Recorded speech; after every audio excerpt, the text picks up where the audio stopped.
Hello mga ka-idol, for today's video, so dumiretso kami dito sa Toledo Public Market kasi tapos na kaming kumuha sa appointment namin.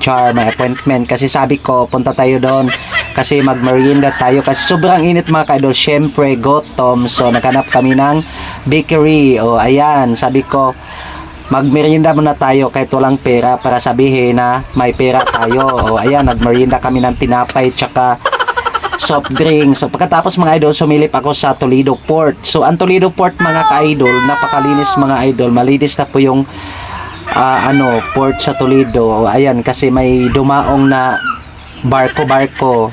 Kaya tiningnan ko, sumisilip-silip din ako mag-video-video.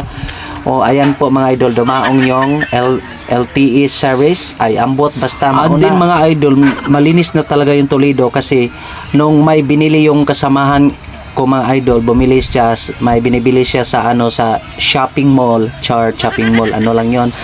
May binili siya habang nag-antay ako, naghanap ako ng bilihan ng sigarilyo. Tapos sabi ko, ayaw ko ng hindi na ako tumuloy bumili ng sigarilyo kasi bawal na daw manigarilyo. Sabi ko, saan ba pwede manigarilyo? Sabi doon daw sa sa tabi ng dagat. Napakainit mga idol, hindi na talaga ako nagyuyusi. Kaya ayan, malinis na po yung Toledo, bawal na po, baka gayahin nila sa Davao, no?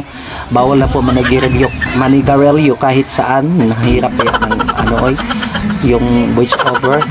So ayan mga idol, so nag-video talaga. Pagdating namin dito sa Buanoy Public Market mga idol, bumuhos talaga ang napakalakas na ulan kaya tumigil kami. So ayun, bye!